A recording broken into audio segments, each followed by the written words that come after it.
बुद्धं शरणं गच्छामि. Sincere greetings and warm welcome to DS English. This is Deepmala Sharma and today we'll discuss quite a spiritual, ethical and philosophical chapter for the students of class 10th, The Sermon at Banaras. बेटा, आपने गौतम बुद्ध या महात्मा बुद्ध का नाम तो सुना ही होगा. इन्हें सिद्धार्थ गौतम या बुद्ध या साक्य मुनि के नाम से भी जाना जाता है. आज का हमारा ये चैप्टर उन्हीं पर बेस्ड है. ये आपको पता ही है कि he founded Buddha religion. He was a philosopher, meditator, spiritual teacher and religious leader. तो शुरुआत में गौतम बुद्ध का जो नाम था वो गौतम बुद्ध नहीं था, बल्कि उनका इनिशियली नेम था सिद्धार्थ गौतम. तो सिद्धार्थ जो हैं वो बुद्ध कैसे बने, कब बने, क्यों बने, इन सब प्रश्नों के उत्तर एंड साथ के साथ बुद्ध बनने के बाद उन्होंने एज अ स्पिरिचुअल लीडर क्या किया, इस बारे में हम इस चैप्टर में पढ़ेंगे जिसका टाइटल है द सरमन एट बनारस. ये चैप्टर बेटी रेनशॉ ने लिखा है. दरअसल उनकी एक बुक है values and voices a college reader. ये chapter the sermon at Banaras उसी में से लिया हुआ एक एक्सर्प्ट है. अब जहां तक मान लीजिए चैप्टर के टाइटल की बात है, the sermon at Banaras. Sarman का मतलब होता है टीचिंग्स या उपदेश. बनारस आप जानते ही हो, it's a famous city in the state of Uttar Pradesh, India. ये जो बनारस है इसे आजकल हम वाराणसी के नाम से जानते हैं और ये हमारी होली रिवर गंगा के किनारे पर सिचुएटेड है and it's famous for its religion and spiritual culture. तो चलिए स्टार्ट करते हैं और देखते हैं कि इस चैप्टर में हमें महात्मा बुद्ध के बारे में और उनसे जुड़े हुए जो उपदेश हैं, सरमन हैं, उनके बारे में क्या पता चलता है. Gautam Buddha 563 BC to 483 BC began life as a prince named Siddharth Gautam in northern India.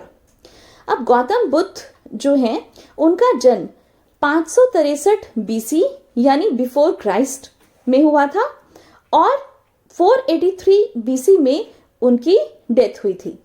आप थोड़ा सा कंफ्यूज हो सकते हैं इन डेट्स को देखकर कि 563 BC और 483 BC ये ऑपोजिट वे में क्यों लिखा गया है, क्योंकि जो ईयर्स हैं वो तो बढ़ते हुए क्रम में लिखे जाते हैं, लेकिन यहाँ पर ये घटते हुए क्रम में लिखे गए हैं.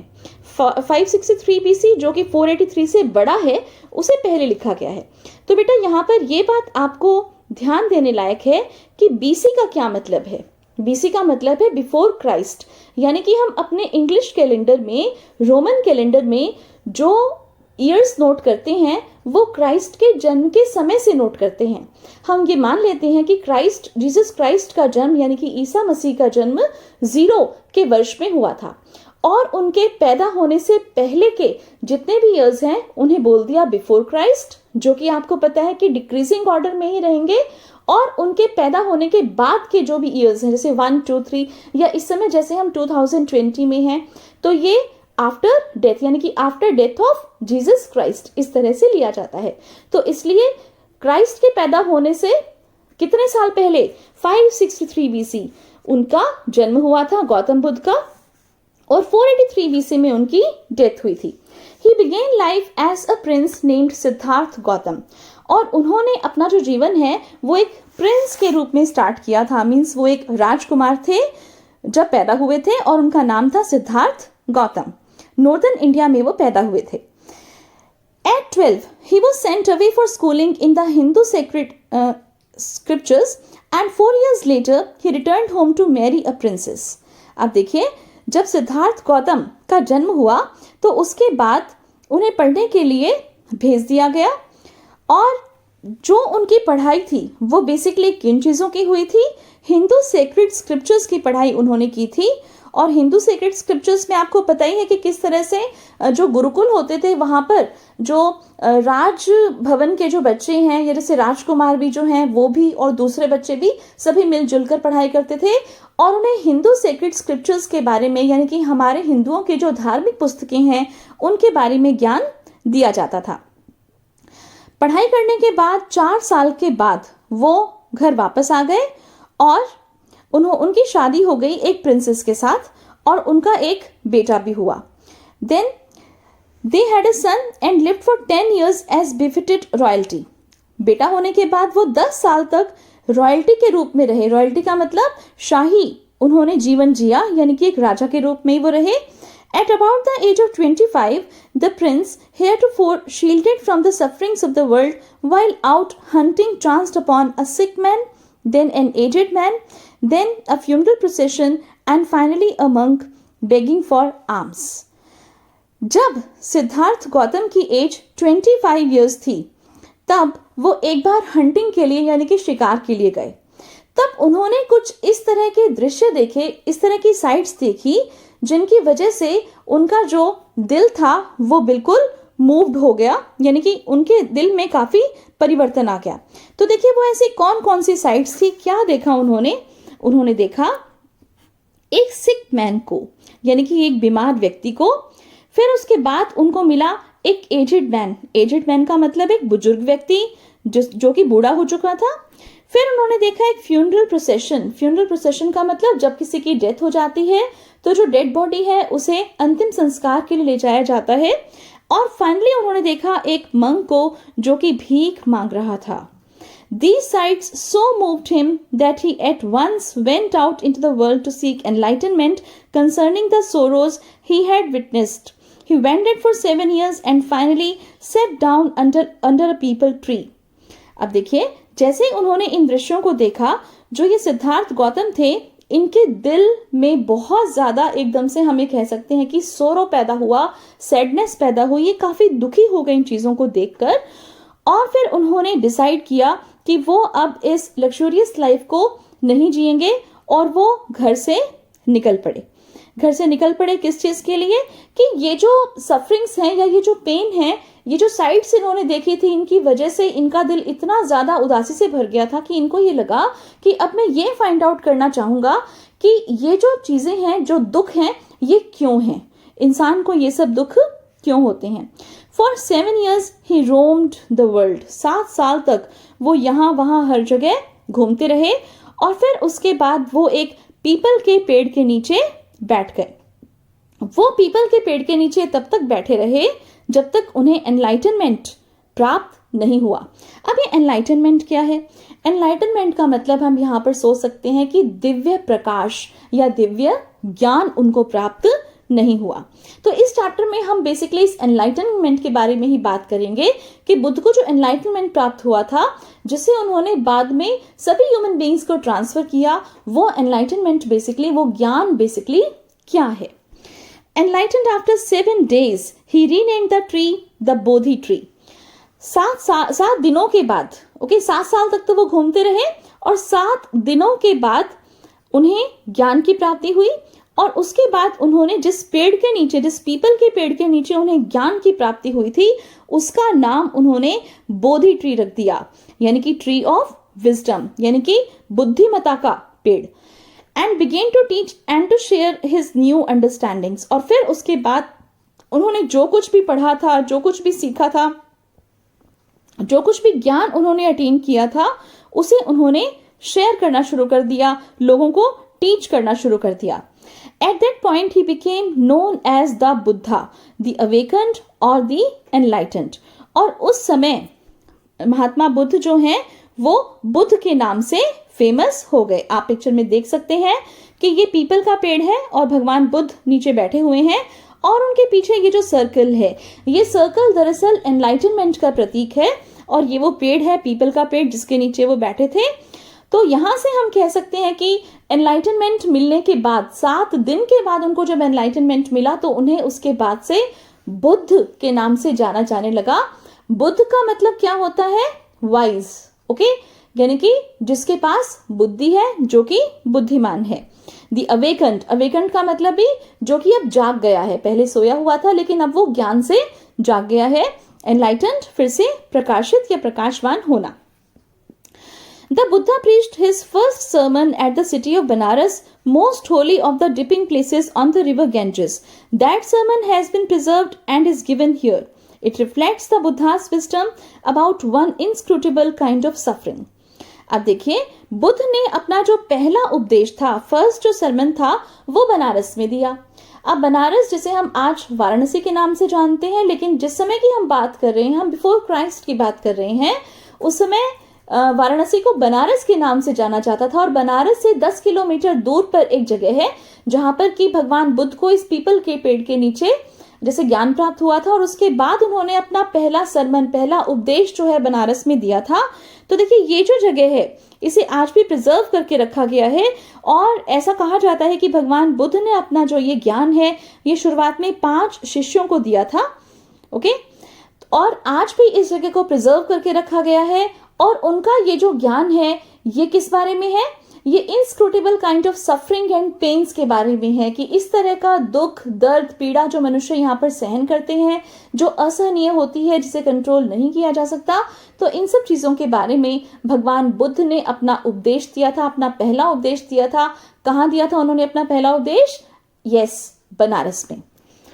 अब इसी से जुड़ी हुई एक फेबल है, एक और कहानी है।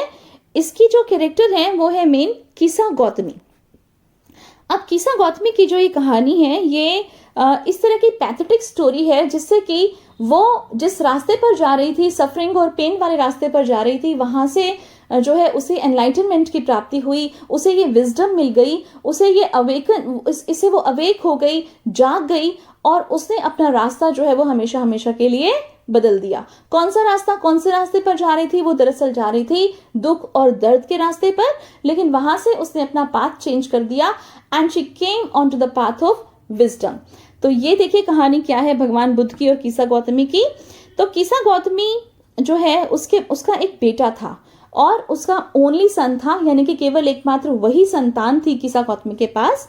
और वो जो बच्चा है उसकी डेथ हो गई। और किसा गौतमी को अपने बेटे के मरने के बाद बहुत ज्यादा दुख हुआ, और वो सभी नेबर्स के पास, जितने भी जान पहचान के लोग थे, उनके पास जा रही थी and she was asking them for medicine. वो दवाई मांग रही थी सब लोगों से, क्योंकि ऐसा लग रहा था कि शायद उसके जो बच्चे की जो डेथ है उसकी वजह से उसे बहुत ज़्यादा हर्ट हुआ है, और उसकी वजह से उसका जो ब्रेन है वो भी काम नहीं कर रहा था। और लोग ये कह रहे थे कि she has lost her senses, the boy is dead, क्योंकि बच्चे के मरने के बाद भी वो हर किसी के पास जा जाकर मेडिसिन मांग रही थी, दवाई मांग रही थी, किसी भी तरीके से उसका बेटा ठीक हो जाए। अब जब किसा गौतमी हर जगह जा रही थी तो उसे एक आदमी मिला, और उस आदमी ने कहा कि हालांकि मैं तुम्हारे बेटे के लिए जैसे दवाई तो नहीं दे सकता, लेकिन मैं एक ऐसे इंसान को जानता हूं जो शायद तुम्हारे बेटे को ठीक कर सकता है, तो तुम उनके पास चली जाओ। तब किसा गौतमी ने कहा, हाँ बताइए कौन है वो इंसान, मैं तुरंत उनके पास चली जाऊंगी। तो इस आदमी ने कहा कि वो जो इंसान है उनका नाम है साक्य मुनि। तो किसा गौतमी ने कहा कि ठीक है, मैं साक्य मुनि के पास जाती हूँ। और साक्य मुनि जो है, जैसा कि मैंने आपको चैप्टर की शुरुआत में बताया था, इस वीडियो के स्टार्टिंग में बताया था कि साक्य मुनि जो है वो किसका नाम है? जी हाँ, भगवान बुद्ध को साक्य मुनि के नाम से भी जाना जाता है। तो साक्य मुनि के पास किसा गौतमी चली गई और अपने डेड बच्चे को अपने पास ले गई, और उनको देकर कहा कि हे भगवान, हे लॉर्ड, आप इसे जल्दी से ठीक कर दीजिए। तो भगवान बुद्ध ने किसा गौतमी से कहा कि ठीक है, तुम्हारा बेटा बिल्कुल ठीक हो जाएगा, लेकिन इससे पहले तुम्हें कुछ मस्टर्ड सीड्स लाने पड़ेंगे, हैंडफुल ऑफ मस्टर्ड सीड्स। भगवान बुद्ध ने लाने के लिए कहा किसा गौतमी को। हैंडफुल ऑफ मस्टर्ड सीड्स का मतलब मुट्ठी भर सरसों के बीज तुम लेकर आओ, किसी भी घर से मांग कर ले आओ। ओके, तो किसी भी घर से मांग कर ले आओ, इसका मतलब ये कि किसी भी घर पर जाओ तुम और किसी से भी मांग लो, तुम सरसों के कुछ बीज मांग कर ले आओ। लेकिन एक बात और उन्होंने साथ में कही, the mustard seeds can only come from a house where no family member और रिलेटिव हैज डाइड। भगवान बुद्ध ने कहा कि तुम्हें मस्टर्ड सीड केवल उसी घर से लेकर आने हैं जिस घर में किसी भी फैमिली मेंबर की या रिलेटिव की डेथ नहीं हुई हो। अब किसा गौतमी ये सुनकर हर घर में गई, ओके, और उसकी हालत को देखकर लोगों को बहुत दया आ रही थी और सभी उसको मस्टर्ड सीड्स देना चाह रहे थे। वो कहते कि हाँ जी, आप मस्टर्ड सीड्स हमारे से ले लो। लेकिन जैसे किसा गौतमी ये पूछती कि क्या आपका परिवार ऐसा परिवार है जिसके अंदर किसी की भी डेथ नहीं हुई हो, तो हर कोई यही कहता कि नहीं, हमारे यहाँ तो जो जिंदा लोग हैं वो कम है, लेकिन जो मरे हुए हैं, मीन्स हो सकता है कोई एंसेस्टर्स होंगे उनके या कोई और फैमिली में लव्ड वंस हैं, रिलेटिव्स हैं, कहते हैं डेड पीपल की संख्या तो बहुत ज्यादा है लेकिन जो जिंदा है वो काफी कम है। तो इस तरह से वो जिस भी घर में जाती वहां पर उसे यही रिस्पॉन्स मिलता, there was no house without any death. Kisa Gotami became very and hopeless and sat down at the wayside watching the lights of the city। अब जब कीसा गौतमी हर घर में घूम चुकी थी, हर जगह से उसे यही रिस्पॉन्स मिल रहा था कि हर घर में डेथ हुई है, तो यहाँ पर आकर कीसा गौतमी काफी थक गई, परेशान हो गई, निराश हो गई और वो शहर को देखने लगी जिसके अंदर कुछ लाइट्स जल रही थी। As they flickered up and were extinguished again, at last the darkness of the night reigned everywhere and she considered the fate of men, that their lives flicker up and are extinguished again, and she thought to herself, how selfish am I in my grief. Death is common to all. Death is common to all, yet in this valley of desolation there is a path that leads him to immortality who has surrendered all selfishness। अब देखिए यहाँ कीसा गौतमी ने एक ज्ञान की प्राप्ति की, एक विजडम वाली बात उसके दिमाग में आ गई। किस तरह से कि जब वो निराश होकर, उसे किसी भी घर से मस्टर्ड सीड्स नहीं मिले, कोई भी ऐसा घर नहीं मिला बेसिकली जहां पर कोई डेथ नहीं हुई हो, तो वो शहर में एक जगह जाकर बैठ गई और वहां से पूरे शहर को देख रही थी। उस समय दिन रात मिलने का समय था, जो लाइटें थी वो जल रही थी, बुझ रही थी। धीरे धीरे करके सभी लाइटें बुझ गई और उसके बाद रात का अंधेरा चारों ओर फैल गया। अब कीसा गौतमी ने यहाँ पर इस सिचुएशन को कि लाइट्स जो है वो जल रही हैं, फिर बुझ रही हैं और फिर एकदम पूरा अंधेरा छा गया रात में, इस बात को कीसा गौतमी एसोसिएट करती है अपने जीवन से और मृत्यु से। उसने सोचा कि जितने भी ह्यूमन बीइंग्स हैं वो एकदम इन लाइट्स की तरह से हैं कि उनके जैसे जीवन होता है जब उनमें, तो वो लाइट जैसे जलती है, एंड जैसे उनकी डेथ हो जाती है इसका मतलब उनकी जो जैसे लाइट जो है वो बुझ जाती है, इसका मतलब उनकी डेथ हो जाती है। तो इसी तरह से ह्यूमन बीइंग्स का जीवन है, जब तक है तब तक रोशनी है, जीवन है, जब वो नहीं है तो उनकी डेथ हो जाती है, लाइट बंद हो जाती है और एकदम अंधेरा छा जाता है। और फिर कीसा गौतमी ने ये कहा कि कितनी सेल्फिश हो गई थी मैं ये सोच रही थी कि भी किसी तरह से मेरा बेटा जिंदा हो जाए, जबकि डेथ जो है वो तो सबके लिए कॉमन है। डेथ तो एक ना एक दिन हर किसी की होनी है, ऑल मेन आर मॉर्टल। इस तरह का जो जैसे विजडम है ये कीसा गौतमी में आ गई। और उसने साथ में ये भी मेंशन किया कि वही आदमी इमॉर्टल है, यानी कि वही आदमी इस ज्ञान को प्राप्त कर सकता है और फिर इमॉर्टैलिटी को अचीव कर सकता है, अटेन कर सकता है, जिसने ये कंसीडर कर लिया है कि वो सेल्फिश नहीं है, यानी कि हमारे सेल्फ को छोड़कर ही हम इमॉर्टल बन सकते हैं। Kisa Gotami thought about the lives of men, now here and now gone, just like the flickering lights. अब इसके बाद बुद्ध कहते हैं, the life of mortals in this world is troubled and brief and combined with pain. अब देखिए यहाँ पर जो बुद्ध है उनकी प्रीचिंग, टीचिंग और उनका जो ये बेसिक सरमन है जो कि उन्होंने in the city of Banaras दिया था, for the first time he preached there his this very very very famous and important sermon. उपदेश बहुत इंपॉर्टेंट है महात्मा बुद्ध का, हम सब ह्यूमन बींग्स के लिए इसकी बहुत सिग्निफिकेंस है। तो बुद्ध ने कहा कि human life is brief and full of pain. हम सब मनुष्यों का जो जीवन है बहुत ही छोटा सा है और ये बहुत ही दुख दर्द से भरा हुआ है। Everyone who is born must die, as is the nature of things। और जिसकी भी यहाँ पर जन्म हुआ है उसे तो मरना पड़ेगा ही, ओके। और यही नेचर ऑफ थिंग्स है। Like ripe fruits, like earthen vessels, human life is always in danger of death। जिस तरह से पका हुआ जो फल है वो पेड़ से नीचे गिर जाता है, ठीक इसी तरह से जिस समय मनुष्य पैदा होता है उसी समय उसके मरने की संभावना शुरू हो जाती है और एक ना एक दिन वो जैसे अपना पूरा लाइफ स्पेन कंप्लीट करके या उससे पहले भी इवन कभी भी वो मर सकता है। तो आप सोचो कितनी फ्रेजाइल, कितनी शॉर्ट लिव्ड एंड कितनी ब्रीफ लाइफ है ह्यूमन बींग्स की अकॉर्डिंग टू बुद्धा। साथ के साथ जो अर्दन वेसल्स हैं, अर्दन वेसल्स का मतलब मिट्टी के बर्तन। आपको पता है कि कुम्हार जो है, पॉटर जो है वो मिट्टी के बर्तन बनाता है। तो आप सोचे कि उन मिट्टी के बर्तनों की जो लाइफ है वो कितनी लंबी हम एक्सपेक्ट कर सकते हैं। बहुत लंबी एक्सपेक्ट नहीं कर सकते ना, वो कभी भी टूट सकते हैं। ठीक इसी तरह से बुद्ध कहना चाहते हैं कि राइप फ्रूट्स की तरह से और अर्दन वेसल्स की तरह से ह्यूमन बींग्स की जो लाइफ है वो भी काफी शॉर्ट लिव्ड है, इम्परमानेंट है और कभी भी इनकी डेथ हो सकती है। all men, both wise and fools, will die. सभी इंसान, चाहे कोई फुलिश है चाहे कोई वाइज है, एक ना एक दिन सभी की डेथ होनी है. साथ में बुद्ध ऐड करते हैं कि कोई भी व्यक्ति अपने रिलेटिव को, चाहे कोई फादर, मदर, सन, डॉटर, किसी को भी बचा नहीं सकता, चाहे उसके पास कितना भी वेल्थ हो. तो इसका मतलब हमारी पावर, यदि मान लीजिए हम यूथ एज की बात करें, हम मनी की बात करें, ये सब चीजें जो हैं इनकी कोई भी सिग्निफिकेंस नहीं है in front of bitter truth, and that is death. So it is not wise to grieve. Grief brings pain and suffering. It affects one's body and its health. साथ के साथ बुद्ध कहते हैं, तो इसलिए ये बिल्कुल भी बुद्धिमता नहीं है इस चीज के अंदर कि आप किसी के मरने पर दुख करो. ओके, यानी कि अगर आप रोते हो, आपका कोई बहुत ही लव्ड वन अगर एक्सपायर हो जाता है, मर जाता है, तो आप उसके लिए अगर शोक मनाते हो, आप दुखी होते हो, रोते हो, तो बुद्ध कहते हैं कि इसका कोई भी फायदा नहीं है, क्योंकि आप जितना भी उसके लिए दुख महसूस करोगे, सफर करोगे, इससे आपकी बॉडी को और माइंड को पेन ही मिलेगा. ये कोई विजडम वाली बात नहीं है. Grief does not affect death, NOR does it bring back the dead. और भगवान बुद्ध कहते हैं कि जो दुख है वो कभी भी आपको जो है, आपका जो मर गया है इंसान, उसको वापस लाने में आपकी मदद कभी भी नहीं कर सकता. तो मृत्यु जो है वो एकदम फिक्स्ड है, वो परमानेंट है, वो तो होकर ही रहेगी. तो आप चाहे कितना भी शोक मना लो, कितना भी रो लो, जो आपका लव्ड वन आपसे अगर दूर चला गया है, मर गया है, तो उसको आपका दुख, दर्द या रोना, पेन, सफरिंग, ये सब चीजें वापस नहीं ला सकती. एंड फाइनली भगवान बुद्ध कहते हैं कि हर कोई इंसान तभी पीस यानी शांति अनुभव कर सकता है जब वो अपने हर किसी तरह के पेन को, सोरो को, सफरिंग को छोड़ दे. And with this we come to an end of his sermon at Banaras. तो how was the chapter? I think आपको चैप्टर अच्छे से समझ में आया होगा, और इसका जो थीम है वो भी आप आराम से अब डिराइव कर सकते हो. See, the story here wants to make readers understand and accept the fact that death is inevitable. It can occur to anyone.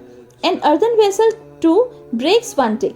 Whether rich or poor, fool or wise, man or woman, all have to die one day.